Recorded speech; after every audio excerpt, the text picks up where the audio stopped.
Ecce panis angelorum, factus cibus viatorum, vere panis filiorum, non mitendus canibus. In figuris presignatur, comis hac immolator, agnus pasque deputator, batur manna patribus. Bone pastor panis pere, Iesa nostri miserere, tu nos pace nos tuere, tu nos bona fac vivere, in terra viventium. Tu cui cunctasis et vales, qui nos pacis ec mortales, tu sibi commensales, coheredes et sodales, fac sanctorum civium. Amen.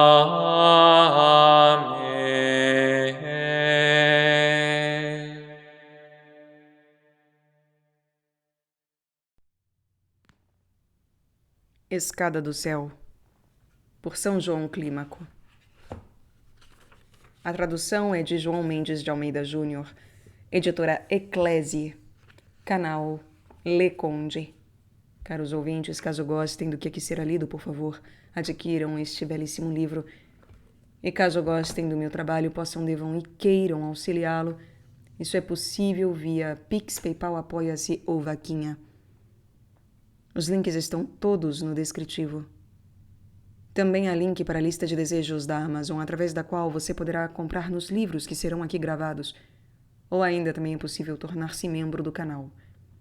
E caso não possa financeiramente, é possível gratuitamente, curtindo, compartilhando, comentando e inscrevendo-se, caso não tenha feito ainda. Então, se possível, façam parte deste trabalho. Claro, eu conto com a oração de todos vocês. Por favor, orem por mim, rogando a Deus nosso Senhor. E eu desejo a todos que Deus vos abençoe, vos guie, vos guarde, e desejo também uma boa escuta.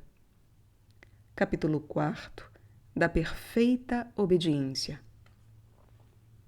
Primeiro, vem agora, muito a propósito, tratar da obediência para a doutrina dos novos cavalheiros e guerreiros de Jesus Cristo. Pois assim como ao fruto precede a flor, assim a obediência precede a peregrinação, ou do corpo ou da vontade. Com estas duas virtudes, como com duas asas douradas, levanta-se até o céu a alma do varão santo. E a isso, porventura, se referia o profeta, cheio do Espírito Santo, quando disse: Quem me dera asas como as da pomba para voar pela vida ativa e descansar na contemplação e na humildade? Penso que não será razoável passar em silêncio o hábito e as armas desses fortíssimos guerreiros. Devem eles ter, primeiramente, um escudo, que é a grande e viva fé e lealdade para com Deus e para com o mestre que os exercita, a fim de que, aparando e recebendo nele os golpes dos pensamentos de infidelidade, usem logo e bem da espada do Espírito, cortando com ela todas as suas próprias vontades. Revistam-se de uma forte couraça de mansidão e de paciência, contra a qual nada possa qualquer gênero de injúria ou desacato, e que faça cair todas as 7 palavras más. Tenham também um elmo salvador, que é a oração espiritual, elmo que guardará a cabeça de sua alma. E, além disto, tenham os pés não juntos, mas um adiante, aparelhado para executar a obediência, e o outro atrás, posto em contínua oração. É este o hábito, é essa a armadura dos verdadeiros obedientes. Vejamos agora que coisa seja a obediência. Obediência é perfeita abnegação da alma, abnegação declarada por exercício e obras do corpo. Obediência é perfeita abnegação do corpo, declarada com fervor e vontade da alma. Obediência é perfeita abnegação da alma, abnegação declarada por exercício e obras do corpo. Obediência é perfeita abnegação do corpo, declarada com fervor e vontade da alma. Porque, para a perfeita obediência, é necessário que tudo concorra, tanto o corpo como a alma, e tudo é necessário que se negue, quando a obediência o exige. Obediência é obra sem exame, morte voluntária, vida sem curiosidade, porto seguro, escusa perante Deus, menosprezo do temor da morte, navegação impávida, caminho pelo qual, dormindo, se transita. A obediência é sepulcro da própria vontade e ressurreição da humildade, pois o verdadeiro obediente, a nada resistindo, fazendo sem discernimento tudo o que lhe é mandado, quando não é claramente mal, confiando humildemente na discrição do seu prelado, santamente desta maneira mortificando sua alma, segura as contas de si dará a Deus. Obediência é resignar, com grande discrição, a própria discrição. No princípio deste santo exercício, para mortificar os membros do corpo ou a vontade da alma, há trabalho. No meio, às vezes, há trabalho, às vezes, descanso, mas no fim há perfeita paz, tranquilidade e mortificação de toda e desordenada perturbação. Então, este bem-aventurado acha-se obediente, vivo e ao mesmo tempo morto. Vivo por ver que fez a sua própria vontade, morto por temer sempre a carga da própria vontade. Todos vós que desejais despojar-vos dos empecilhos para passar esta carreira espiritual, todos vós que desejais pôr o jugo de Jesus Cristo sobre o pescoço e vossas cargas sobre os ombros dos outros, todos vós que desejais assentar-vos e inscrever-vos no livro dos servos para receber por este assentamento carta de alforria na perpétua liberdade da vida eterna, todos vós que desejais passar a nado o grande mar do mundo em ombros alheios, sabei que há para isto um caminho breve, porém áspero, especialmente nos princípios. Qual é o estado de obediência? Quem quiser entrar por esse caminho, saiba desviar-se do principal perigo, que é o amor e o contentamento de si mesmo. E jamais lhe pareça que é suficiente para reger-se e governar-se a si mesmo. Quem escapar disto tenha a certeza de que chegará às coisas espirituais e honestas quase antes de principiar a caminhada, pois obediência é não crer o homem, nem fiar-se de si mesmo, até o fim da vida, nem mesmo nas coisas que pareçam boas, sem a autoridade de seu pastor.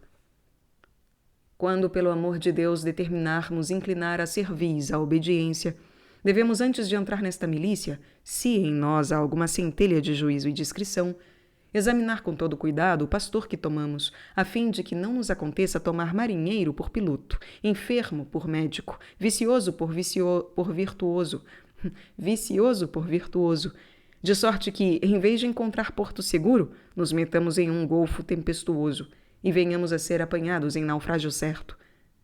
Mas depois que tivermos entrado nesta carreira, já não nos é lícito julgar o nosso bom mestre em coisa alguma, ainda que ele, como homem que é, tenha quaisquer pequenos defeitos.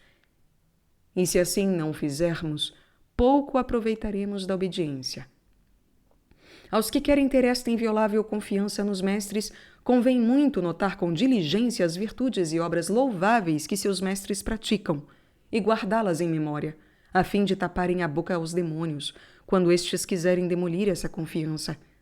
Pois quanto mais viva em nosso espírito estiver essa confiança, tanto mais pronto estará o corpo para os trabalhos da obediência. Porém, aquele que tiver caído em infidelidade para com seu prelado, tenha-se caído da virtude da obediência, porque tudo o que carece de fundamento da fé vai mal edificado. E por isso, quando algum pensamento te instigar a que julgues ou condenes o teu prelado, deves fugir tanto como de um pensamento desonesto. Nem jamais te aconteça dar lugar nem entrada, nem princípio nem descanso, a esta serpente. Fala com este dragão e diz-lhe: ó perversíssimo enganador, eu não tenho eu de julgar o meu guia, e sim ele a mim. Não sou eu o seu juiz, é ele o meu. As armas dos mancebos são o canto dos salmos. A muralha são as orações. o lavatório, as lágrimas de penitência. Mas a bem-aventurada obediência dizem que é semelhante à confissão do martírio, porque nela se faz o homem sacrifício de si mesmo. Pois quem está sujeito e obedece ao império de outrem, prenuncia a sentença contra si mesmo. Aquele que, por amor de Deus, obedece perfeitamente, ainda em caso e coisa que não lhe pareça ser completamente razoável, todavia se escusa ao juízo divino, pondo a carga sobre seu prelado. Aquele, porém, que em algumas coisas quer cumprir a sua vontade e nessas o prelado manda como ele deseja, não pratica a verdadeira obediência e, portanto, se são más, o próprio prelado fará bem em repreendê-lo por obedecer. E, se calar-se, tenho a dizer apenas que ele toma esta carga sobre si. Aqueles que com simplicidade se sujeitam ao Senhor caminham perfeitamente, porque não se metem a examinar nem deslindar curiosamente os mandamentos de seus maiores. Curiosidade é que os demônios sempre nos provocam. Antes de tudo, convém que somente a nosso juiz confessemos nossas culpas e estejamos aparelhados para confessá-las a todos, se por ele assim for mandado, porque as chagas descobertas a toda a luz podem não corromper-se nem afistular-se, como aconteceria se as tivéssemos encobertas ou secretas. Uma vez, vindo eu a um mosteiro certa vez, tive ocasião de observar um juízo de um excelente pastor que o governava. Um ladrão veio tomar hábito. O bom pastor e sapientíssimo médico mandou que o deixassem estar com toda a quietação e descanso por espaço de 7 dias, a fim de que durante este tempo visse o estado e a ordem do mosteiro. Passado esse prazo, chamou-o o pastor a sós e perguntou-lhe se lhe parecia bem morar naquela companhia. E como ele respondesse com toda a sinceridade que sim, e de muito boa vontade, o pastor tornou-lhe a outra pergunta, isto é, perguntou-lhe que males havia cometido no século. E, como pronto e discretamente os confessasse todos, para melhor prová-lo, disse o padre: quero que todas essas culpas confesses em presença de todos os religiosos. Ele, como verdadeiro penitente, como homem que aborrecia de coração todas as suas maldades, pondo de lado toda a humana vergonha e confusão, respondeu que assim o faria, e que se ao padre aprouvesse, as diria em voz alta, até mesmo no meio da praça de Alexandria. Reunidos, pois, todos os religiosos, que eram em número de 230 na igreja, em um dia de domingo, lido o evangelho e acabados os mistérios divinos, mandou o padre que trouxessem aquele réu. Foram buscá-lo alguns religiosos, que o apresentaram de mãos atadas atrás, revestido de um aspérrimo cilício, coberta de cinza a cabeça, e disciplinando-o mansamente entre as espáduas. E ao chegar ele à porta da igreja, mandou-lhe aquele sagrado padre com voz terrível que parasse, porque não era digno de transpor os umbrais daquela porta. O réu, ferido com o golpe desta voz proferida com tão grande conselho e sabedoria, caiu prostrado em terra, tremendo de pavor e debulhado em lágrimas. Diante deste doloroso espetáculo ficaram todos estupefatos e prorromperam em pranto e gemidos, pois nenhum deles entendia do que se passava. Então aquele padre maravilhoso médico mandou-lhe que dissesse em público todos os pecados que havia cometido.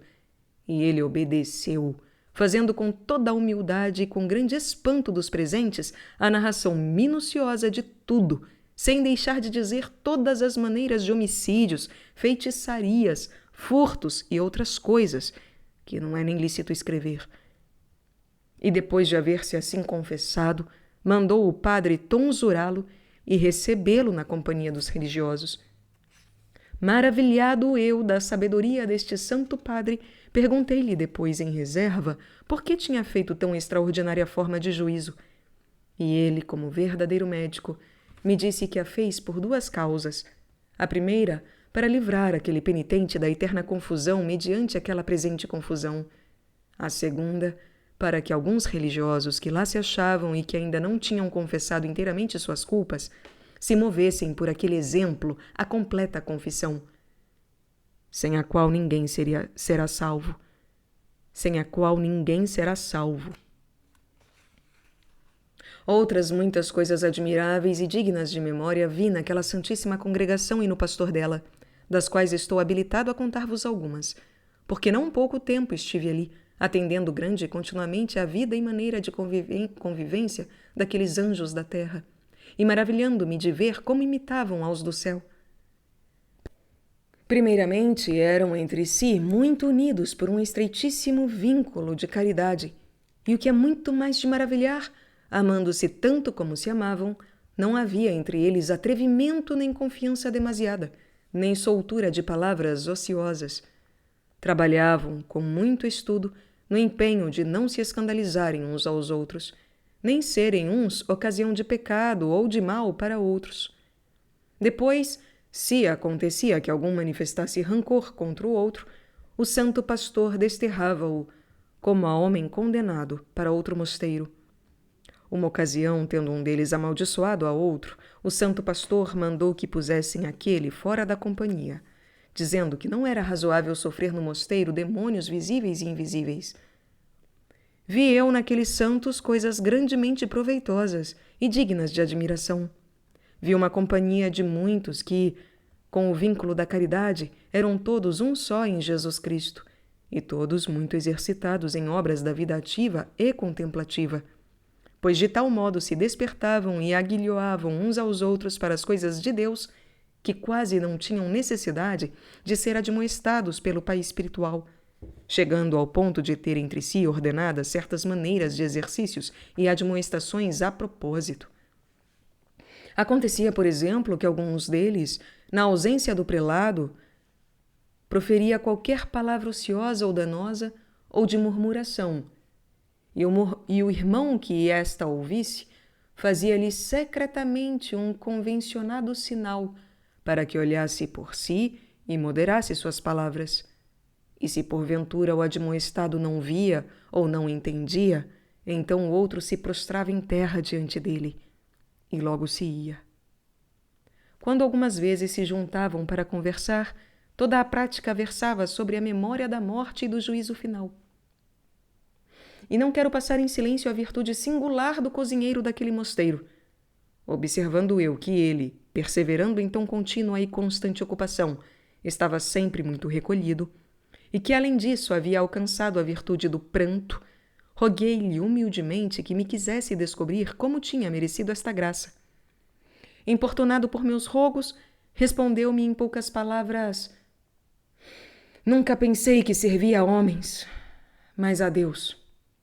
Sempre tive-me por indigno de quietude e repouso, e a vista deste fogo material me faz sempre chorar e pensar no ardor do fogo eterno. Quero contar outras virtuosas singularidades que vi entre eles. Percebi que, nem mesmo assentados à mesa, cessavam dos espirituais exercícios e usavam de certos sinais com que uns aos outros se exortavam à oração, mesmo enquanto estavam comendo. Faziam isto, não só quando estavam à mesa, mas também quando por acaso se encontravam, ou quando algumas vezes se ajuntavam. Se acontecia que qualquer deles cometesse alguma falta, vinham os outros pedir-lhe com toda a instância que lhes desse cargo de dar conta daquela culpa ao pai espiritual e de receber a penitência dela. E como aquele grande varão conhecesse esta piedosa contenção de seus discípulos, usava da mais branda correção, e as mais das vezes, ou quase sempre, não queria averiguar nem fazer pesquisa do autor do delito. E se a algum deles acontecia estar porfiando com outro irmão, aquele que acaso por ali passava, prostrando-se a seus pés, assim os amansava. Se porventura percebia que guardavam lembrança de alguma injúria, logo fazia-o saber ao padre que, depois do abade, tinha cargo do mosteiro, e trabalhava com todo o estudo para que não se pusesse o sol sobre a sua ira. E se todavia continuassem endurecidos e porfiados, não tinham licença para comer até que um ao outro se perdoassem. Por fim, se não quisessem submeter-se, expeliam-nos do mosteiro. Muitos daqueles santos varões eram assinalados e admiráveis em vida ativa e contemplativa, e em discrição e humildade. vi ali uns velhos reverendos, de muito venerável presença, os quais estavam como meninos aparelhados para obedecer e correr para uma parte ou para outra, merecendo grande glória com este exercício de humildade. Vi alguns que havia 50 anos militavam debaixo da obediência, os quais, perguntando-lhes eu que consolação ou que fruto haviam alcançado de tanto trabalho, uns me respondiam que por tal meio tinham chegado ao abismo da humildade, com a qual estavam livres de muitos combates do inimigo, e outros me respondiam que por ali chegavam a perder o sentimento das injúrias e desonras.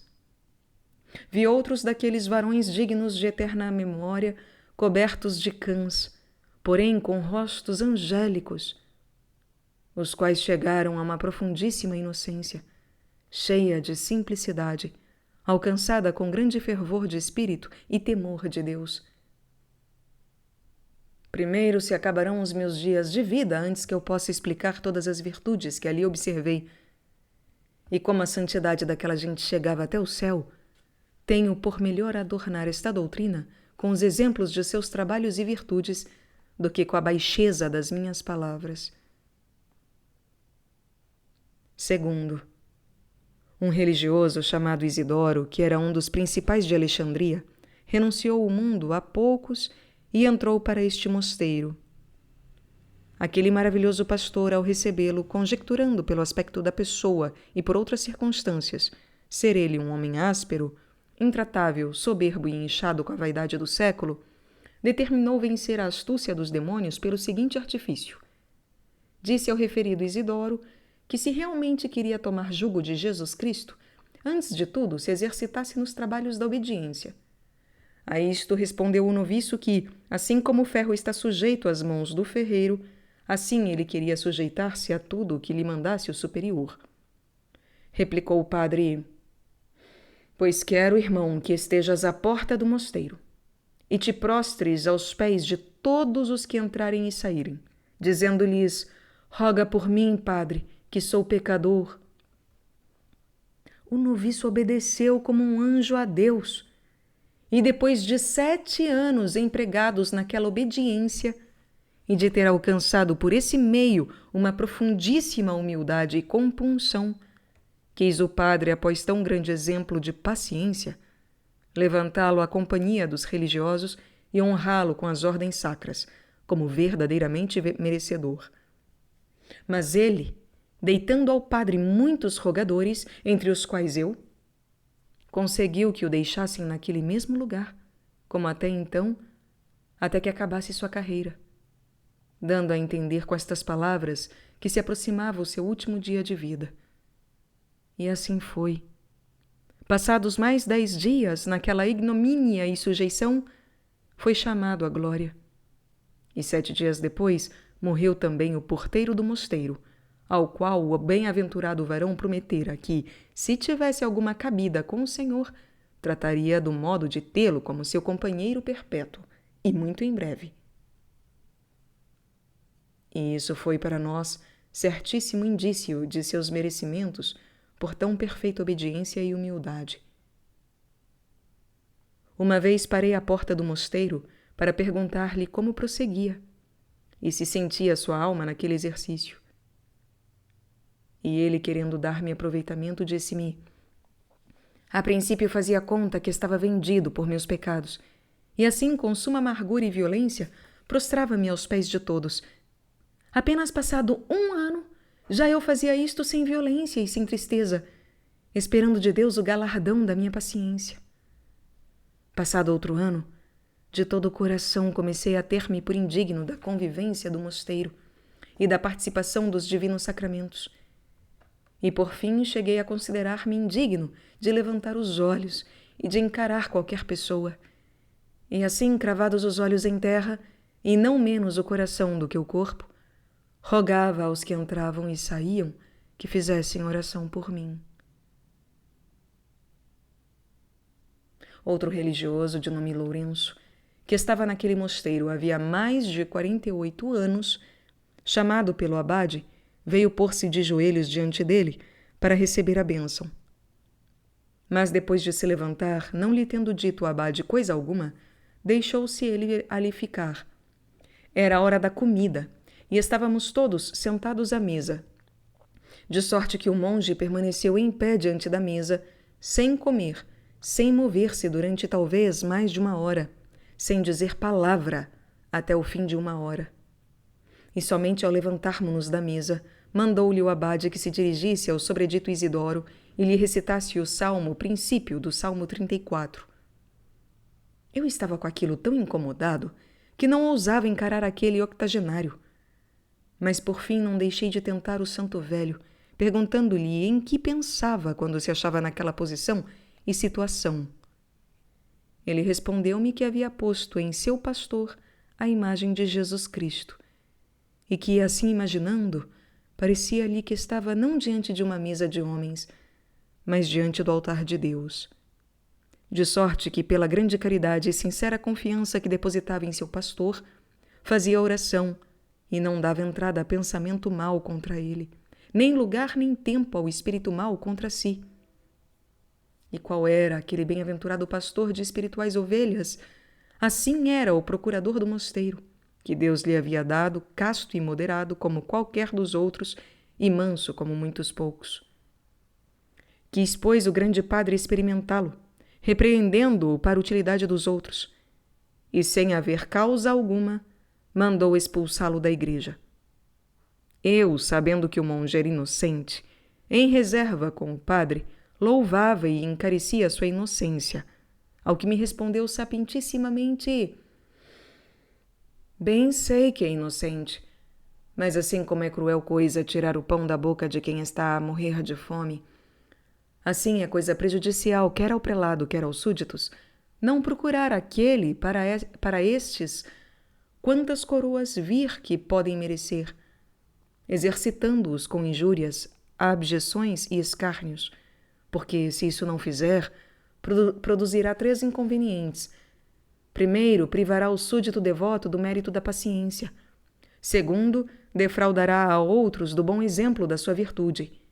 Terceiro, e é o principal, muitas vezes, aqueles que parecem perfeitos e muito sofredores de trabalhos, se durante muito tempo os prelados, considerando-os já acabados em virtudes, deixam-nos sem prová-los ou sem repreendê-los, ou sem exercitá-los com alguma manha de doestos e injúrias, acontece que, afinal, perdem ou menoscabam aquela modéstia e sofrimento que tinham. E, continuando, acrescentou: ainda que a terra seja boa, se lhe falta o lavor e a irrigação, quero dizer, o exercício do sofrimento das ignomínias, costuma a tornar-se silvestre e infrutuoso, a produzir espinhos de pensamentos desonestos e de danosa seguridade. E por isso é que aquele grande apóstolo, escrevendo a Timóteo, manda-lhe que admoeste e repreenda aos súditos oportuna e importunamente. Mas como eu replicasse àquele santo pastor alegando a avançada idade do monge, e também que muitos, repreendidos sem causa, e até às vezes com causa, saíam e desgarravam da manada, respondeu-me como um armário de sabedoria o seguinte: a alma que por Deus, que por amor de Deus, está enlaçada com vínculo de fé e amor a seu pastor, sofrerá até derramar o sangue e nunca desfalecerá, mormente se antes tiver sido espiritualmente ajudada com a cura de suas chagas e regalada com os benefícios e consolações espirituais, recordando-se daquele que disse que nem anjos, nem principados, nem virtudes, nem qualquer outra criatura nos poderão apartar da caridade de Jesus Cristo. Mas aquela que não estiver assim enlaçada, fundada, ou para melhor dizer, colada a ele, maravilha será não estar debalde em nenhum mosteiro, porque a obediência dela não é verdadeira, porém fingida. E certamente, aquele varão não foi defraudado em sua esperança. Ao contrário, ofereceu a Jesus Cristo muitas dessas oferendas puras e limpas. Deleitável coisa é ver e ouvir a sabedoria de Deus, encerrada em vasos de barro. Maravilha-me de ver a fé e paciência insuperável das ignomínias e injúrias e às vezes nas perseguições dos que de novo vinham ao século, aquelas sofridas da mão do abade, como também de outros que eram muito menores do que ele. Por isso, para edificação minha, perguntei a um dos religiosos que havia 15 anos estava no mosteiro e que se chamava Abaciro, constantemente injuriado por quase todos e às vezes expulso da mesa pelos ministros, por ser esse religioso um tanto incontinente da língua, perguntei-lhe eu: que é isto, irmão Abaciro, que te vejo cada dia expulsar da mesa e às vezes estar nela sem comer? A isto respondeu-me ele: crê, padre, no que vos digo. Estes meus padres provam-me para ver se quero ser monge, e não porque me queiram injuriar. Sabendo eu ser esta a intenção do padre e de todos os outros, facilmente e sem moléstia sofro tudo, há 15 anos. E espero sofrer mais, porque, quando entrei para o mosteiro, eles me disseram que até os 30 anos provavam aos que deixavam o mundo, e que, aliás, é muito acertado, porque o ouro não se purifica senão na forja. Este nobre Abaciro faleceu no 2º ano depois que vim a este mosteiro, e quando esteve para morrer, disse aos padres: graças dou ao Senhor, e a vós, padres, que para bem da minha alma continuadamente me tentastes. Por isso até agora hei vivido livre das tentações do inimigo. O abade mandou-o inumá-lo muito justamente, como a um confessor de Jesus Cristo, no lugar reservado aos santos que ali estavam sepultados. Parece-me que farei grande agravo aos amantes da virtude, se calar a virtude batalha de um religioso chamado Macedônio, que era o primeiro oficial do mosteiro. Uma vez, 2 dias antes da festa da Epifania, este santo varão pediu ao abade licença para ir a Alexandria, por causa de certos negócios que lhe eram necessários, ficando, porém, de voltar em tempo de acudir aos deveres do seu ofício e aparelhar o que convinha para a festa. Mas o demônio, inimigo de todos os bons, rodeou o negócio de tais circunstâncias que ele não pôde vir para o dia daquela sagrada solenidade. E como regressasse um dia depois, o abade o privou de seu ofício e o mandou ficar no mais baixo lugar dos noviços. Aceitou este castigo o bom ministro da paciência e príncipe de todos os ministros no sofrimento, e isto tão sem tristeza, sem pesar, como se fora outro e não ele o penitenciado. Havendo cumprido por 40 dias esta penitência, mandou-lhe o abade voltar para o seu primeiro lugar. Passado, porém, um dia, rogou o religioso macedônio que o deixassem na humildade daquela ignomínia, alegando ter cometido na cidade um grave delito. Mas o abade, sabendo que lhe dizia isto mais por humildade do que por verdade, cedeu, entretanto, ao honesto desejo daquele bom trabalhador. Ali estava, pois, o venerável ancião no lugar e classe dos noviços, pedindo sinceramente a todos que rogassem a Deus por ele. E este grande varão declarou-me que havia procurado com tanto empenho esta maneira de humildade e penitência, porque nunca se sentira tão descarregado de todo gênero de tentações e tão cheio da doçura da divina luz como naqueles dias. De anjos é não cair, porque os anjos, quando caíram, tornaram-se demônios. De homens, porém, é cair, e quando tenham caído, levantar-se. Um padre que tinha cargo de procuradoria do mosteiro contou-me que, quando era mancebo, caíra em gravíssima falta, mas, como tinha por costume nada deixar encoberto na cova da sua alma, agarrou a serpente pela cauda e logo descobriu a sua chaga ao médico. Este, sorrindo, tocou-lhe levemente a face e disse-lhe: anda, filho, exercita o teu ofício como fazias antes, sem temor algum. E ele, o então mancebo, que tinha o emprego de guardar animais, esforçado com uma fé firmíssima e recuperando em poucos dias a saúde perdida, corria por seu caminho adiante, cheio de alegria e paz de espírito. Isto refiro a fim de que por aí se veja claro o fruto que se segue de revelar logo nossos pecados ao Padre Diretor espiritual. Há em todas as ordens de criaturas muitos graus e diferenças. Naquela companhia de religiosos havia diferentes graus de aproveitamento, e o abade proporcionava a cura não só ao estado, como ao temperamento do doente, Assim, se o abade via que algum deles era amigo da ostentação em presença dos seculares que vinham ao mosteiro, dirigia-lhe palavras ásperas em presença deles e mandava-o ocupar-se nos ofícios mais baixos da casa, para que a vanglória perseguisse a si mesma, fugindo à presença dos homens que ela mesma antes procurava.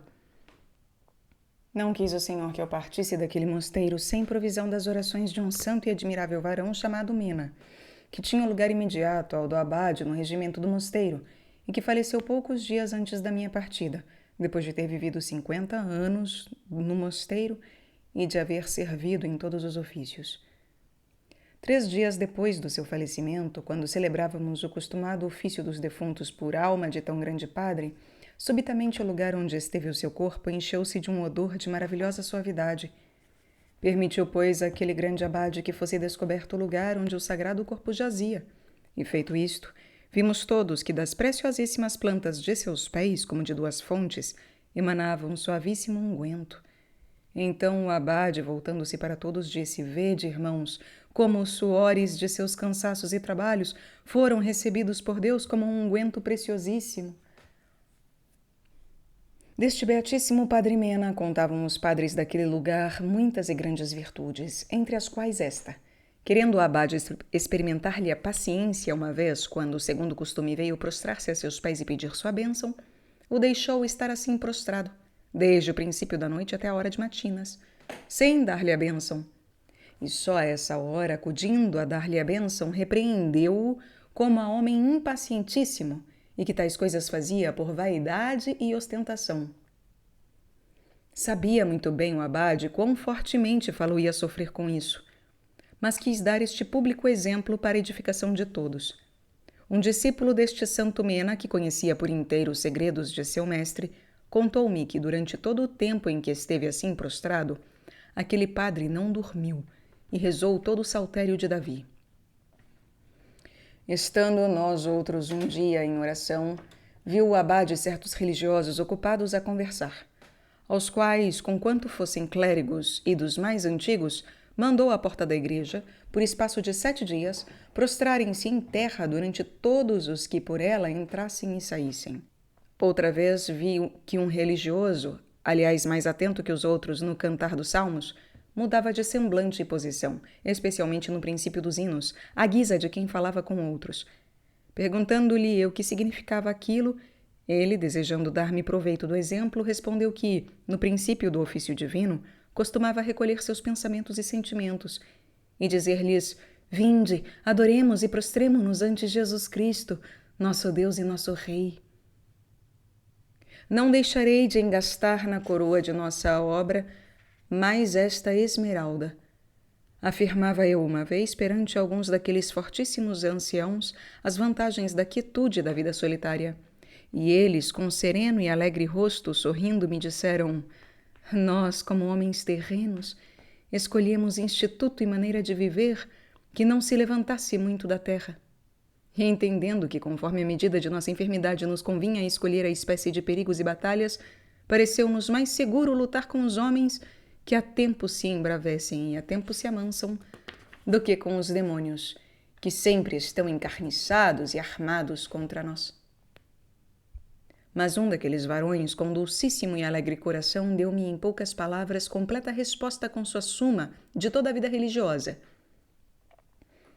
Se verdadeiramente has bem penetrado o sentido daquelas palavras do apóstolo, tudo posso naquele que me conforta, e se o Espírito Santo sobreveio em ti com o orvalho da castidade e com a sombra da paciência, cinge teus lombos com a cinta da obediência e, levantando-te da ceia da quietude, lava com espírito de contrição os pés de teus irmãos, isto é, derruba-te aos pés de teus irmãos com o coração abjeto e humilhado, e põe à porta do teu coração cortinas e guardas severíssimas.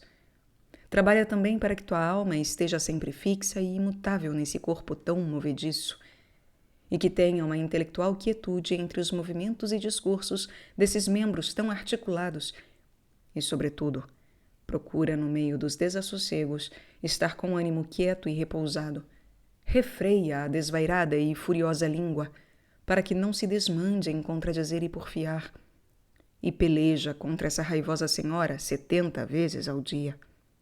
Crava na cruz da tua alma uma dura bigorna, que, martelada muitas vezes com injúrias, escárnios, maldições e doestos, persevere sempre inteira, lisa, plana e imóvel.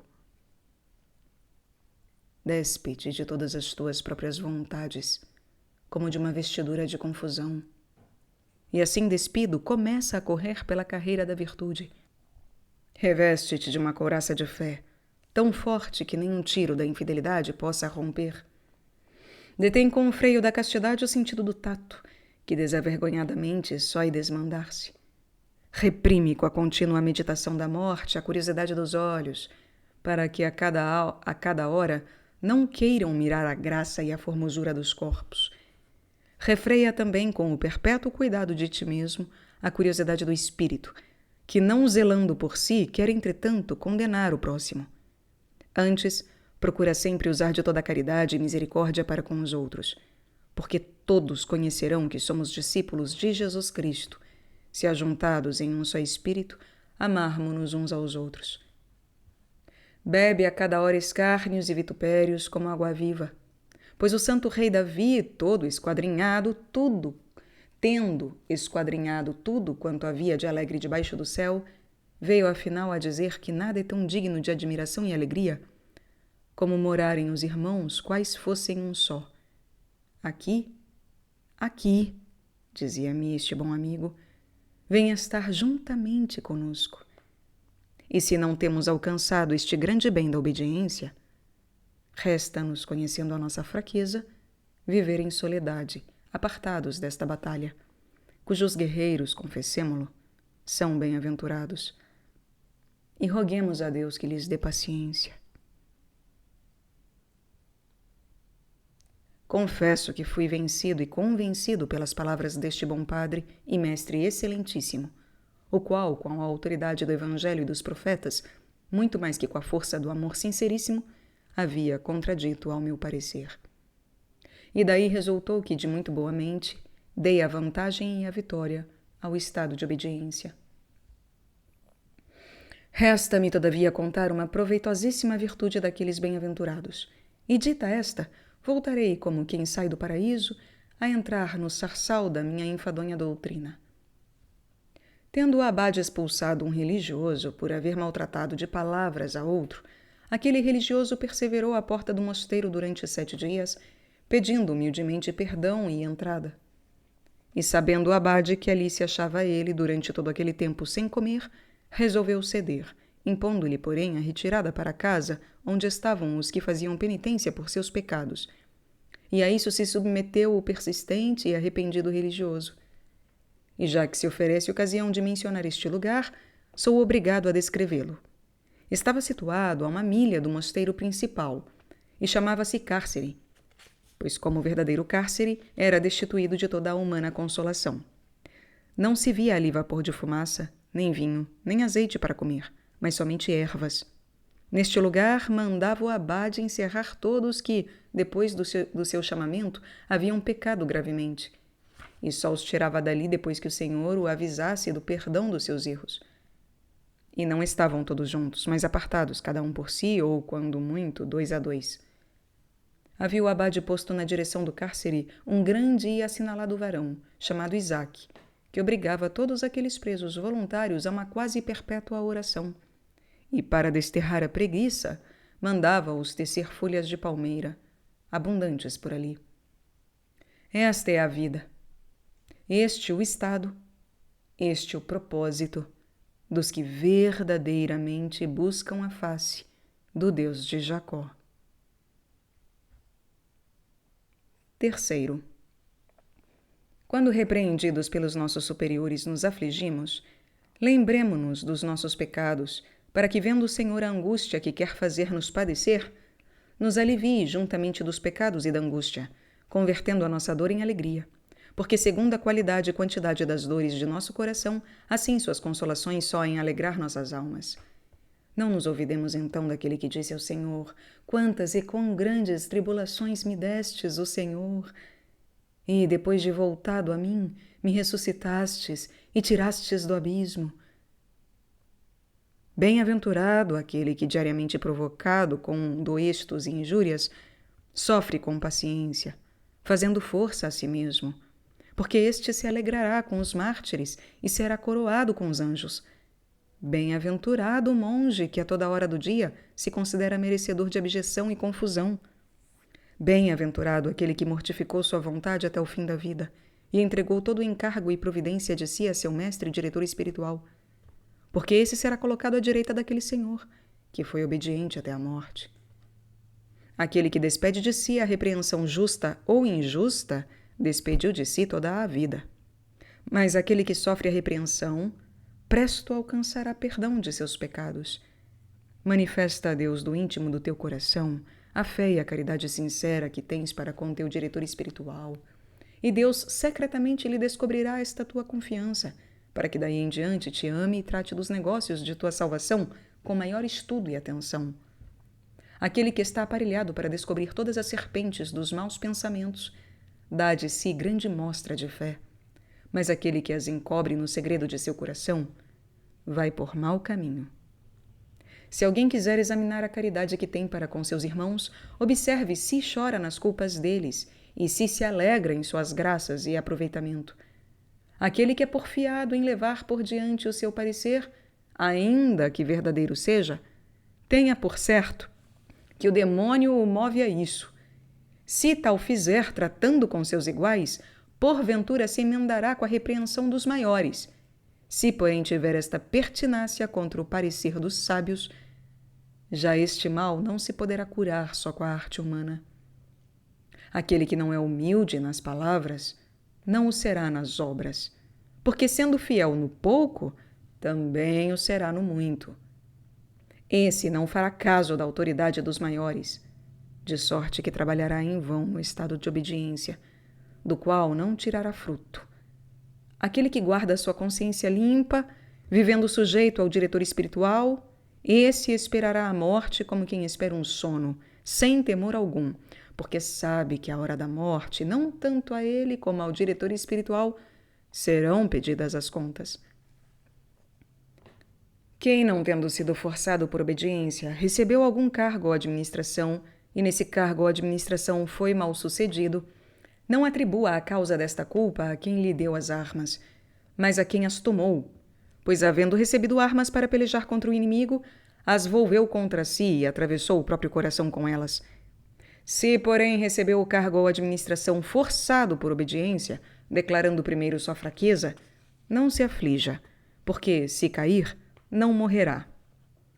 A alma que sempre pensa na confissão de seus pecados, com este freio se aparta deles, porque os pecados que fugimos de confessar, como coisa que se faz às escuras e sem temor de ninguém, mais facilmente costumamos cometê-los. Quando o nosso superior estiver ausente, devemos figurá-lo e pô-lo diante de nós, fazendo de conta que está observando o nosso modo de conversar, de falar, de comer e de dormir. Se então fugirmos de tudo o que lhe pudesse ser desagradável, poderemos crer que temos realmente alcançado uma livre e sincera obediência. Os meninos preguiçosos e frouxos só em folgar na ausência do mestre.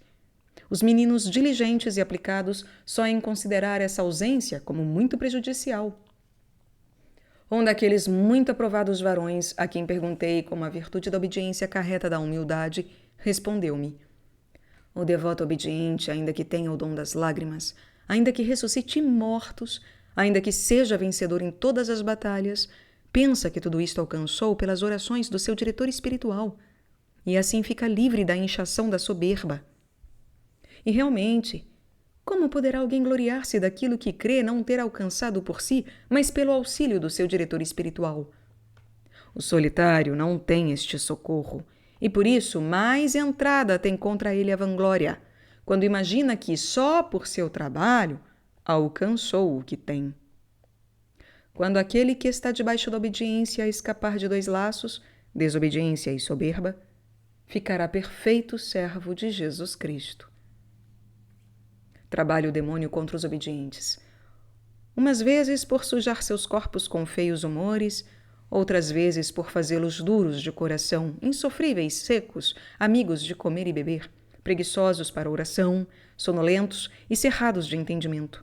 Tudo isso para que, vendo-se eles assim, como quem nenhum fruto tira do instinto da obediência, saiam deste estado e voltem atrás, sem considerarem no grande motivo em matéria de profundíssima humildade que nisto Deus lhe ocasionará por singular dispensação. Muitas vezes, com sofrimento e paciência, foi vencido o demônio, artista de tais enganos. Vencido, porém, este inimigo, logo atrás dele se levanta outro com uma tentação contrária.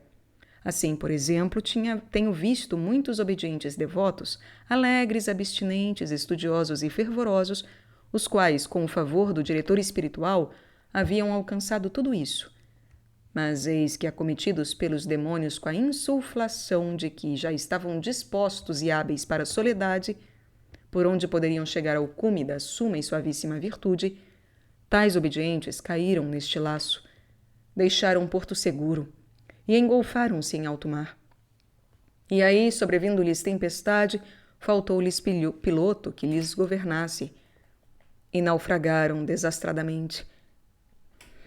É necessário que o mar se revolva, se conturbe e embraveça para que torne a lançar à terra toda a matéria e lixo que os rios lhe trouxeram.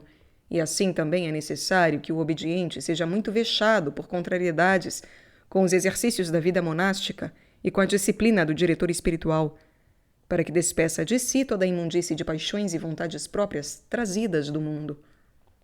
Feitos estes exercícios, poderemos mais seguramente passar a vida solitária, certos de que, após estas ondas e tempestades, seguir-se-á a grande tranquilidade ou bonança. Aquele que em certas coisas obedece ao diretor espiritual e em outras não obedece, assemelha-se a quem umas vezes põe álcool nos olhos e outras vezes põe cal. Pois se um edifica, outro destrói, de sorte que é trabalhar em vão. Ninguém se engane com espírito de soberba, revelando culpas ao mestre sob nome de outra pessoa, pois ninguém pode livrar-se da eterna confusão sem alguma confusão.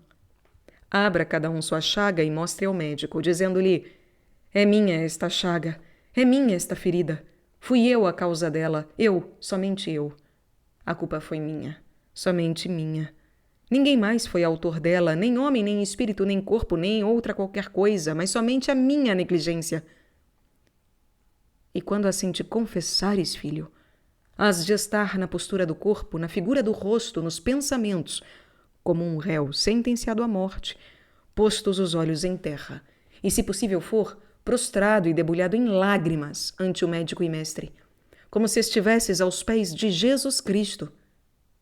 Soem os demônios incitar-nos a que não nos confessemos, ou ao menos a que façamos isso em nome de outros, como acusando a outros de algum pecado. Isto é coisa horrível, que jamais devemos praticar. Se, como é certo, o costume pode tanto que todas as coisas dele dependem e se vão atrás dele, sem dúvida muito mais poderoso será ele no bem do que no mal, pois tem em Deus um auxiliar. Não queiras, filho, desfalecer com o trabalho de muitos anos, e trabalha sempre até que aches em tua alma aquela bem-aventurada quietude e paz a que todos caminhamos. E se ao princípio te ofereceste, por amor de Deus, de todo o coração a todo gênero de ignomínias, não tenhas por coisa indigna confessar, com o rosto e ânimo humilde, todas as suas culpas a teu ajudador e mestre, como se as confessasses a Deus. Muitas vezes vi réus que, com miserável hábito e com a força de veemente confissão e suplicação, abrandaram a severidade do juiz e trocaram a sua dureza em misericórdia. Por isso, aquele glorioso precursor de Jesus Cristo, antes de batizar aos seus que a ele vinham, pedia-lhes esta humilde confissão de culpas, para melhor prover a sua salvação. E não nos maravilhemos se após esta confissão formos combatidos e tentados, porque mais vale pelejar com a soberba da carne do que com a soberba do espírito. Não corras logo, nem te movas facilmente quando ouvires contar as vidas dos padres solitários, chamados anacoretas. Tu militas no exército dos mártires, e ainda que te aconteça ser ferido na batalha, não te hás de sair logo do exército dos irmãos, pois então principalmente temos necessidade do médico, quando somos feridos. Se alguém, tendo ajudador, tropeçou e caiu, faltando este, não só cairá, mas de todo perecerá. E quando algumas vezes caímos, Faltando-nos ajudador, logo os demônios se aproveitam do momento, instigando-nos a ir para a soledade, sob pretexto de fugir das ocasiões, mas no intento de acrescentar outras feridas. Quando acontecer que nosso médico clara e evidentemente se excusa com a insuficiência de suas forças, busque-se outro, porque sem auxílio de sábio médico poucos saram. Quem poderá negar que um navio, salvo no meio de bravas ondas, em tormentosa tempestade, deixaria de naufragar, se não tivesse um bom piloto? Mas, sem dúvida, merecedores são de grande pena diante de Deus aqueles que, tendo experimentado em suas chagas e aproveitado a sabedoria do médico, deixam-no e tomam outro.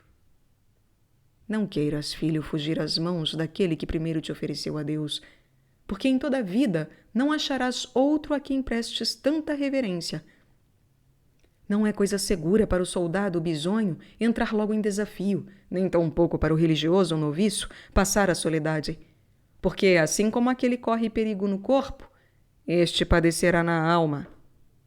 Mais valor, diz a Escritura, tem 2 juntos do que 1, e assim é melhor estar o filho juntamente com o pai, para que, com a sua ajuda e diligência, intervindo a graça divina, possa pelejar contra a força de suas paixões e maus costumes. Aquele que priva o discípulo desta providência é como aquele que priva o cego de guia, a manada de pastor, o menino de cautelas de seus pais, o enfermo de médico e o navio de piloto. E aquele que, sem ajuda do diretor espiritual, quer pelejar contra os espíritos maus, maravilha será que não venha a morrer nas mãos de tais inimigos. Aqueles que no princípio da enfermidade vão curar-se à casa dos médicos, atendam para a qualidade das dores que padecem. Aqueles que vão à casa da obediência, atendam para a humildade que têm. Naqueles, a diminuição das dores é sinal de melhoras. Nestes, o acrescentamento da humildade e do menosprezo e repreensão de si mesmos é indício da salvação. Seja a tua consciência o espelho em que mires a sujeição e obediência que tens, porque ela te dirá a verdade. Da obediência nasce a humildade, e da humildade a tranquilidade de ânimo. Pois o Senhor, como disse o profeta, se lembrou de nós em nossa humildade e nos livrou de nossos inimigos. Portanto, não será incongruência dizer que na obediência nasce a tranquilidade, que da obediência nasce a tranquilidade, pois por ela se alcança a humildade, que é a mãe da tranquilidade, visto ser uma o princípio da outra, como Moisés da lei. E depois a filha aperfeiçoa a mãe, isto é, a humildade à obediência, como Maria à sinagoga. Aqueles que, vivendo em soledade, estão sujeitos ao diretor espiritual, só têm por adversários os demônios, mas aqueles que vivem em congregação têm contra si não só os demônios, como os homens. Aqueles primeiros, como tem sempre o mestre diante de si, guardam com mais cuidado seus mandados. Os outros, porém, como algumas vezes o perdem de vista, muitas vezes os transgridem. Contudo, se forem diligentes e sofredores de trabalhos, suprirão esta falta com o sofrimento das injúrias e merecerão dobradas coroas. Ainda mesmo estando em religião, tenhamos tento conosco, porque não raro acontece perderem-se as naves no porto, especialmente aquelas que criam dentro um verme roedor, que em nós é o vício da ira. Enquanto estamos debaixo da mão do nosso mestre, com sumo silêncio confessemos nossa ignorância. E a isso nos acostumemos, porque o varão calado é filho da filosofia, e comumente é de muito saber. Vi uma vez um religioso arrebatar a palavra da boca de seu mestre, dando a entender que sabia bem do que se tratava, e desconfiei da sua sujeição, pois dela tirava mais soberba que humildade. Considera com toda vigilância e examina com toda diligência como e quando se há de antepor o ministério, isto é, o serviço do próximo, à oração. Considera com toda vigilância e examina com toda diligência quando e como se há de antepor o ministério, isto é, o serviço do próximo, a oração. Porque nem sempre se há de fazer isso, mas somente quando a obediência ou necessidade da caridade o pedir. Considera também atentamente quando estás em companhia de outros irmãos que não queiras parecer mais santo do que eles. 2 males daí surgem, um para os outros, que consiste em turbá-los com essa falsa aparência, outro para ti, qual seja o tirares disso soberba e arrogância. Procura ser, no íntimo do teu ânimo, diligente e solícito, mas não o mostres exteriormente com hábito, ou com palavras e sinais desusados. E nisto deves ter todo o empenho, ainda que não sejas inclinado a isto.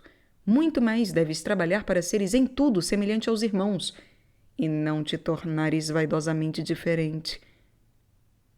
Vi uma vez um mau discípulo, que inoportunamente gloriava-se das virtudes do seu mestre.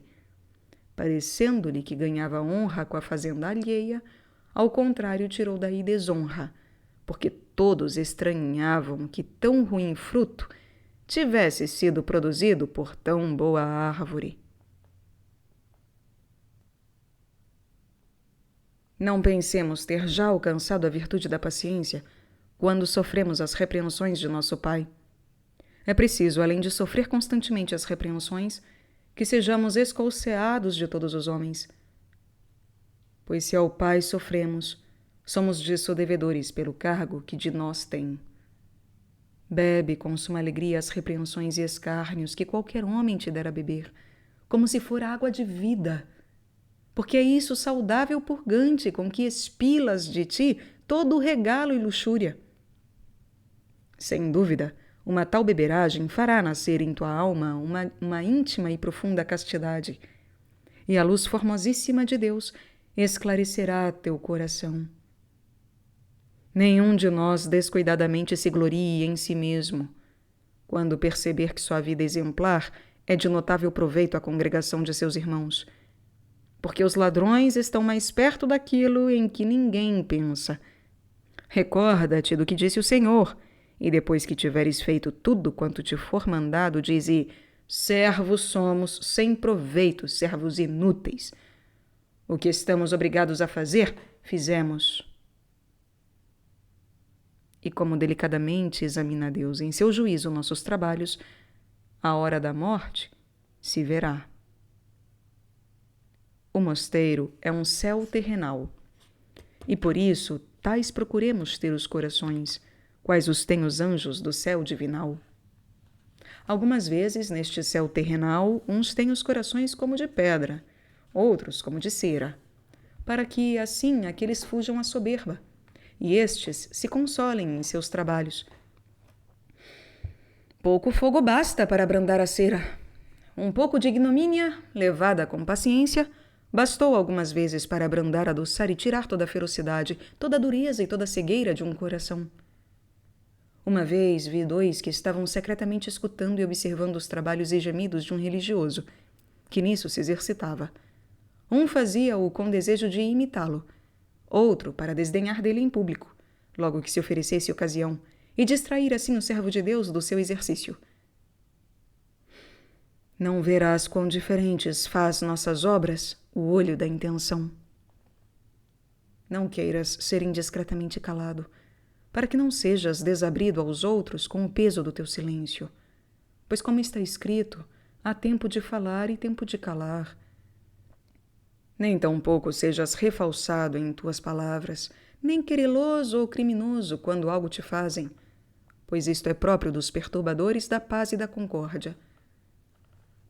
Tenho visto algumas almas perecerem por frouxidão, assim como tenho visto outras perecerem por uma aparente gravidade. E maravilhei-me de ver esta variedade nos vícios, dos quais uns são claros e manifestos, outros paliados com cor de virtude. Aquele que mora em companhia de religiosos, algumas vezes não aproveita tanto com o canto dos salmos quanto com a oração secreta, porque muitas vezes a atenção ao canto nos impede de alcançar a virtude e entendimento deles.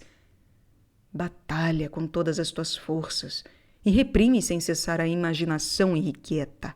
recolhendo-te dentro de ti mesmo em todo o tempo, e ainda mais no tempo da oração e dos ofícios divinos, pois, em geral, a oração dos que vivem debaixo da obediência é muito batida de pensamentos que distraem a atenção. Não te entristeças, porém, se quando estás em oração, o inimigo te entra sutilmente e, como ladrão, secretamente te rouba a atenção. Confia em Deus. Desde que te esforças, quanto podes, para recolher os pensamentos que ligeiramente correm de um ponto ao outro, porque somente aos anjos é dado estar livre desses furtos. Aquele que está firmemente disposto a não sair desta batalha até o fim da vida, ainda que o cerquem 1000 mortes de corpo e alma, não é tão facilmente combatido de pensamentos e flutuações, porque estas dúvidas interiores e esta instabilidade e mudança de lugares sempre só em gerar ocasiões de perigos e trabalhos e guerras de pensamentos. Aqueles que são inclinados a mudar de lugares e fáceis de efetuar tais mudanças vivem muito errados, porque nada impede tanto fruto do nosso aproveitamento como essa série de mudanças feitas com facilidade e temeridade. Se te encontrares com algum médico não conhecido ou com alguma oficina de medicina espiritual, atende diligentemente, como um caminhante curioso, e examina secretamente tudo quanto ali vires. E se achares, por meio destes oficiais e ministros, algum socorro ou remédio para tuas enfermidades, especialmente para a inchação da soberba, que procuras evacuar, prende-te com segurança. Vende-te pelo ouro da humildade e faz lavrar a escritura da venda firmada pela mão da obediência, chamando por testemunhas os santos anjos. Deves ter sempre em consideração que, deixando este lugar e sossego por tua vontade, já perdes o fruto do contrato e o preço porque Jesus te redimiu. Faz de conta que o mosteiro é teu túmulo, e a memória dele te deve admoestar de que ninguém sai da sepultura até a comum ressurreição de todos. E se alguns saíram, como aconteceu na ressurreição de Jesus Cristo, pensa como depois morreram, e roga ao Senhor que espiritualmente não te aconteça o mesmo. Quando os fracos e preguiçosos sentem que lhes mandam coisas graves, só é então louvar a virtude da oração, mas quando lhe mandam coisas fáceis, então fogem dela como de fogo. Há alguns que, estando ocupados em qualquer ofício e ministério para a consolação ou edificação do irmão, interrompem o ofício para acudi-lo na necessidade espiritual, e fazem bem. Outros há, porém, que isto fazem por preguiça, outros por vanglória, dizendo que se querem dedicar a coisas espirituais, inutilizando assim o bem que fazem com a má intenção com que obram.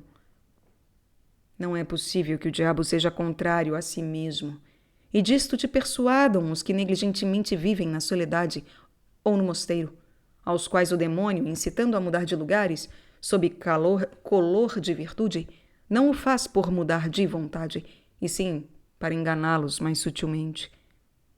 Por isso, quando somos importunamente tentados a passar a outro lugar, tomemos isso por indício de aproveitamento, porque se ali não aproveitássemos, não seríamos tão tentados do inimigo para sair.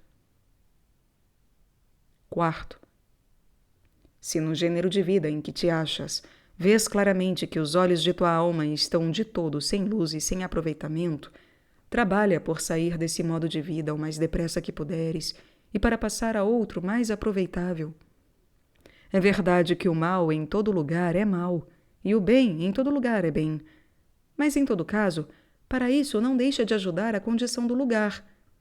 Palavras injuriosas e afrontosas foram muitas vezes causa de mortes e discórdias, mas nas religiões, a gula, isto é, o regalo no comer e beber, foi causa da perda delas. Se trabalhares por subjugar essa raivosa senhora, em todo lugar terás quietude e repouso, ao passo que se ela tiver senhorio sobre ti, em todo lugar padecerás perigo.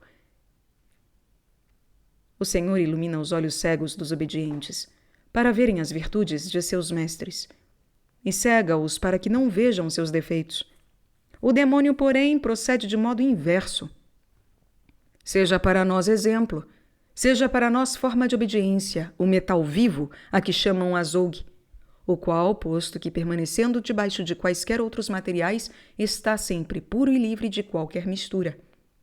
Assim convém que esteja sempre a nossa alma, ainda que se derrame e envolva em todos os negócios da obediência. Aqueles que são cuidadosos e solícitos na guarda de si mesmos não julgam os descuidados e frouxos, a fim de que não sejam mais gravemente condenados do que eles. Jó foi louvado como justo, porque, vivendo no meio dos maus, jamais se meteu a julgá-los. As injúrias, os agravos e os menosprezos para a alma do obediente são amargos como a babosa, mas os elogios, as honras e a boa reputação para os que andam à caça dessas coisas são doces como mel. Contudo, a babosa purga as fezes dos maus humores, mas o mel acrescenta a cólera. Acreditemos seguramente nos que têm cargo de nós, ainda mesmo que nos mandem coisas que à primeira face pareçam contrárias ao nosso propósito e aproveitamento, porque então a confiança se examina na forja da humildade, sendo certo que o maior argumento da nossa lealdade para com eles é o fato de obedecermos sem escrúpulo a ordens contrárias à que esperávamos. Da obediência, como já dissemos, nasce a humildade, e da humildade a discrição, como alta e elegantemente o prova o grande Cassiano, e pela discrição se infunde na alma uma luz claríssima, que algumas vezes, por especial dom de Deus, chega a conhecer e prover as coisas futuras. Quem, pois, não correrá com alegre ânimo por esse caminho da obediência?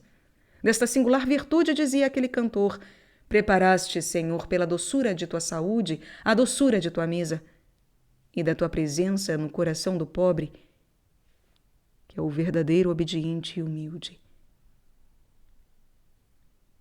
Alguns dos desobedientes, quando veem a facilidade e brandura do diretor espiritual, trabalham por inclinar sua vontade ao que eles querem.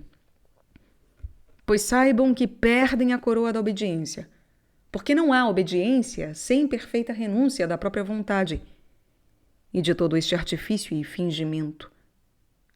Há alguns que, recebido o mandado, quando entendem que não é conforme ao gosto e interesse do que o manda, não o querem cumprir. Outros há que, mesmo percebendo ser a intenção diversa das palavras, todavia obedecem simplesmente às palavras. Parece que, neste caso, melhor obedeceu quem mais escutou a intenção do que as palavras.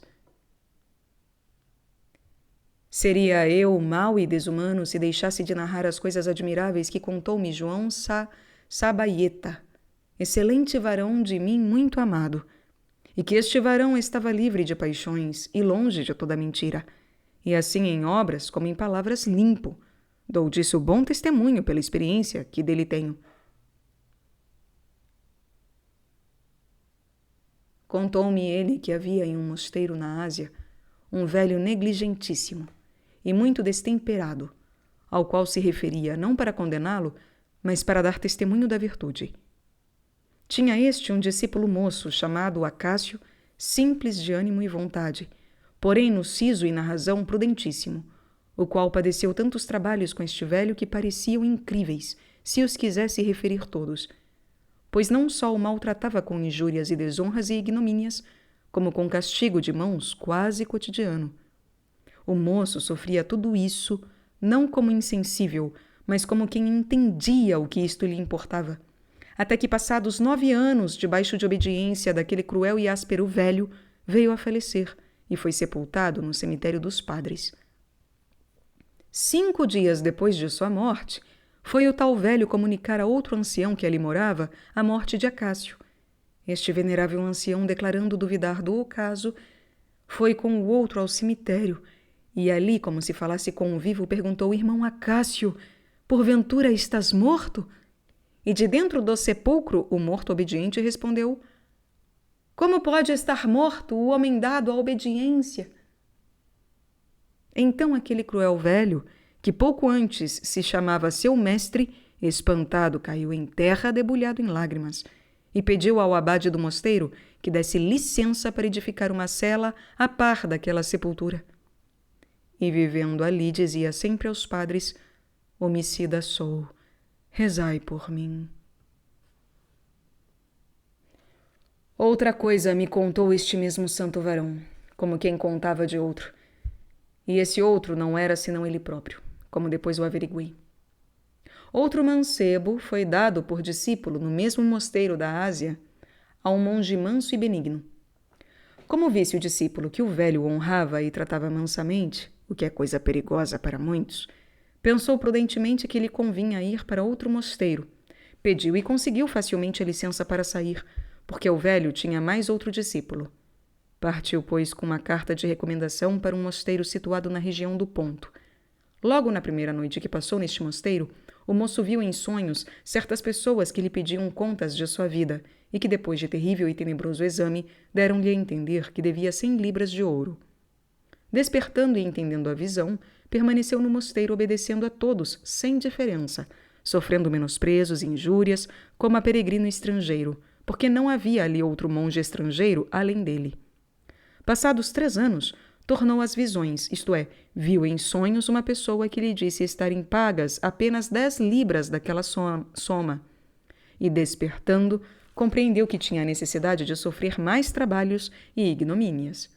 Resolveu então fingir-se de bobo e tonto, porém sem deixar de exercer com toda a exatidão os deveres do cargo que tinha. E vendo os padres a ordem e a alegria com que servia, lançaram-lhe às costas as maiores cargas e trabalhos do mosteiro. Perseverava ele nesta maneira de vida, até que no fim de 13 anos voltaram-lhe as visões para lhe dizer que a dívida já estava paga por inteiro. E isto porque, cada vez que os padres o tratavam asperamente, logo se recordava dessa dívida, sofrendo tudo com muita paciência. Trabalhemos com todas as forças todos nós que tememos a Deus, a fim de que não se nos pegue alguma malícia, astúcia, aspereza ou maldade na escola da virtude. Só é muitas vezes acontecer que, por tais meios, os demônios procuram impedir a nossa carreira. Os inimigos do rei não se armam contra os lavradores, ou contra os pescadores, ou pessoas tais, mas contra aqueles que pelo rei foram armados cavalheiros, e dele receberam o escudo, a espada, o arco e a vestidura militar. Contra estes se enfurecem, e a estes procuram causar dano. E por isso, não deve o varão religioso descuidar-se. Vi muitas vezes alguns meninos de maravilhosa simplicidade que iam à escola para estudar e aprender sabedoria, mas em vez disso aprenderam astúcia e malícia, que se lhes pegou de má companhia dos outros. Quem aprende uma arte com todo o estudo e diligência, há de aproveitar dela. Uns conhecem o seu aproveitamento, outros há que, por dispensação de Deus, não o conhecem. Ótimo cambista ou mercador é aquele que, dia por dia, conta suas perdas e ganhos. Se apontarmos em um memorial hora por hora as nossas faltas, facilmente se conhecerá a conta do dia. O louco, quando é repreendido e condenado, aflige-se e acabrunha-se. E para impor silêncio a quem o repreende, pede-lhe perdão, prostrado a seus pés, não por humildade, mas por horror ao trabalho. Quando fores repreendido, cala-te e recebe esse cautério de tua alma. Ou, para melhor dizer, recebe essa lâmpada de castidade. E quando o médico acabar de queimar, então humildemente roga que te perdoe, porque no fervor da repreensão, porventura não aceitará ele tua penitência. Nós que vivemos nos mosteiros, a toda hora nos convém pelejar, especialmente contra 2 inimigos, a ira e a gula, porque estes 2 vícios mais medram em companhia do que em soledade. Costuma o demônio causar aos que vivem na humildade da sujeição um grande desejo de virtudes que não podem alcançar. Assim como aos que vivem em soledade, faz desejar virtudes alheias ao propósito deste instituto. Examina diligentemente o ânimo dos maus súditos e verás as suas pretensões derramadas em pensamentos e desejos de soledade, de grandes jejuns, de contínua oração, de sumo menosprezo do mundo, de perpétua memória da morte, de contínua compunção, de perfeita mortificação da ira, de altíssimo silêncio e de excelentíssima castidade. o demônio fá-los desejar tudo isto, para, sob o color desses bens, fazê-los passar a vida solitária, sem que estejam para ela maduros e dispostos. O demônio fá-los desejar tais bens antes do tempo, para evitar que perseverem na companhia do mosteiro e que os consigam quando for tempo. Por outro lado, aos que vivem vida solitária, o mesmo demônio põe diante deles a glória dos obedientes, o cuidado dos hóspedes e peregrinos, o amor dos irmãos, a doçura da conversação familiar, o serviço dos enfermos e outras coisas que não pertencem tanto a seu estado, a fim de fazê-los também instáveis e inconstantes. Poucos, sem dúvida, são os que vivem como convém na soledade, na solidão. E só estes são notavelmente recriados com a divina consolação para o sofrimento dos trabalhos e para a vitória das batalhas. Para acertar na escolha de mestre conveniente, examina a qualidade de tuas paixões e inclinações. Se te sentes inclinado à luxúria e deleites do corpo, busca um padre que não saiba que coisa é ter em conta com o ventre, isto é, que não esteja aparelhado para receber sempre hóspedes em casa, a fim de que esta hospedagem não te faça matéria e ocasião de gula. Se fores duro de cerviz e soberbo, busca padre irritável e enérgico, isto é, nem manso, nem brando. Não busquemos padres que ostentem espírito profético, mas os escolhamos entre os humildes, e tais que seus costumes e habitação sejam convenientes para a cura das nossas enfermidades. Ótimo meio de obedecer prontamente é pensares que o padre te quer provar em todas as vicissitudes, e assim nunca te enganarás. Se sendo continuamente repreendido pelo padre, quanto mais te repreende, mais confiança nele tens, conjectura é muito grande de que o Espírito Santo mora em ti invisivelmente e que a virtude do Altíssimo te faz sombra. Não te glories, nem te alegres, se sofres com paciência as ignomínias. Antes, chora, porque fizeste coisas dignas de ignomínia e indignaste contra ti o ânimo do Padre. Uma coisa te quero dizer, da qual te maravilhes. E olha, não duvides, porque tenho por mim uma sentença de Moisés. Conquanto seja por sua natureza maior culpa pecar contra Deus do que contra o homem, até certo ponto mais perigoso é pecar contra o Padre Diretor espiritual do que contra Deus. Pois se provocarmos a ira de Deus, o nosso Padre o aplacará, como fez Moisés a Deus, quando o povo pecou contra o mesmo Deus. Se, porém, ofendermos ao nosso Padre, não teremos quem nos reconcilie com Deus, como aconteceu a Datã e a Abiram, quando pecaram contra o mesmo Moisés. Examinemos com muita atenção e vigilância o que devemos fazer em cada tempo, porque algumas vezes, quando somos repreendidos por nosso pastor, convém calar e sofrer alegremente. Outras vezes, convém dar a razão do que fizemos.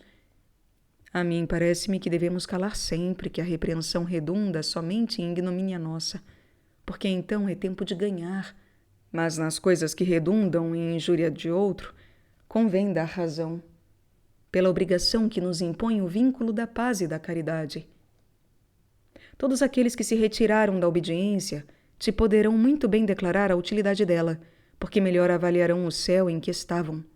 Aquele que caminha para Deus e procura alcançar a perfeita quietude da alma, tenha por grande detrimento passar algum dia sem sofrer alguma ignomínia ou palavra áspera.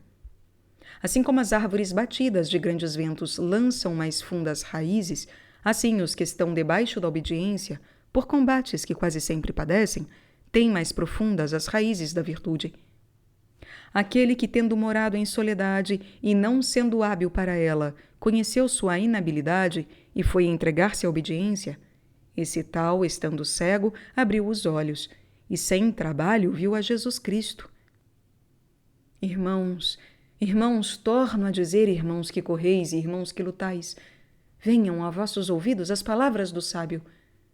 Como o ouro que se examina na frágua, assim o Senhor examinou os justos, e na frágua da vida monástica os recebe como em perfeito holocausto.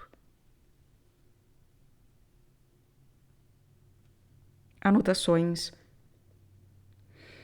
Neste capítulo terás notado, leitor cristão, quão alto seja o estado de obediência, quão seguro e de quanto merecimento. Entre outras excelências deste estado, uma delas é, como diz São Tomás, tornar obras de religião, que é a soberana virtude, as obras comuns das outras virtudes. E livra também o homem de infinitas perplexidades, deixando-o certo de que, pelo menos, não erra em obedecer ao homem que está em lugar de Deus, e do qual o próprio Deus disse: quem vos ouve, a mim ouve. E quem vos despreza, a mim despreza.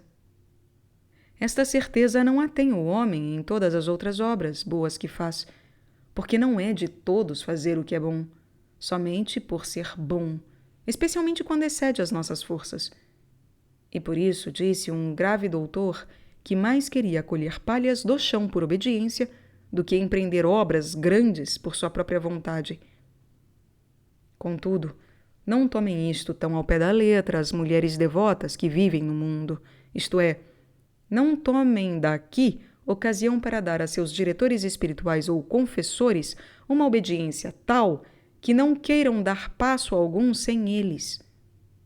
Pois conquanto isto seja bom em si, dadas certas circunstâncias e ocorrendo certos requisitos, faltando qualquer deles, poderá o demônio, sob cor de virtude, fazer o que sempre faz nas amizades muito estreitas, e dar maus e desastrados fins ao que se começou com bons princípios.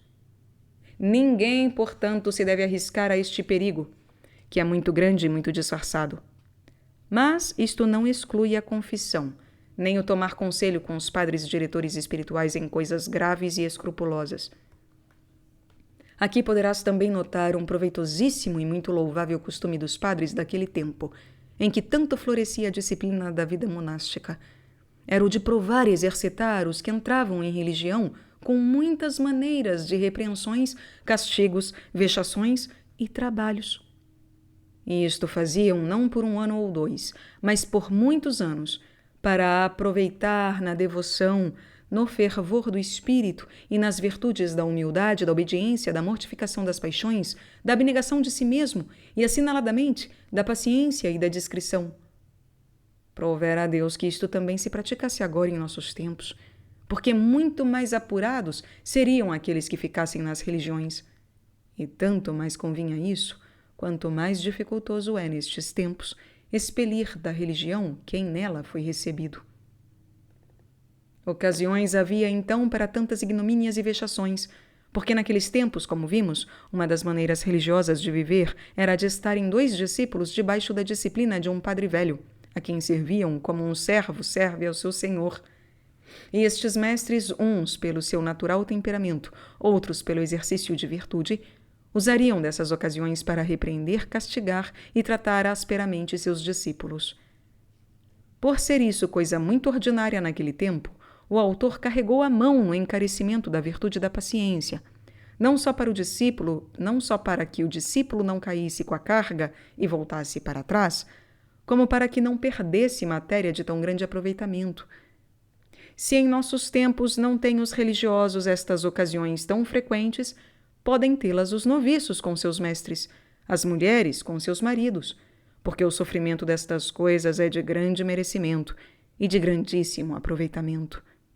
E assim conheço muitas mulheres casadas que, suportando com paciência as irritações e maus tratos da parte de seus maridos, chegam a um grau elevado de perfeição. E também pela doutrina deste capítulo e ainda de todo este livro, entenderás bem quanto mais robusta era a virtude naqueles tempos, pois agora andamos a buscar coisas que menos trabalho nos tragam, devoções agradáveis e, quando muito, orações e exercícios espirituais. Conquanto a oração seja de muito proveito, não há de ser só, mas acompanhada com o exercício das outras virtudes, especialmente com a mortificação da própria vontade e das paixões. Pois assim como para abrandar o ferro não basta abrandá-lo com o calor da frágua, mas ainda é preciso o golpe do martelo para dar-lhe a figura, assim, não basta abrandar nosso coração com o calor da devoção, mas ainda é preciso figurar as virtudes na bigorna da mortificação.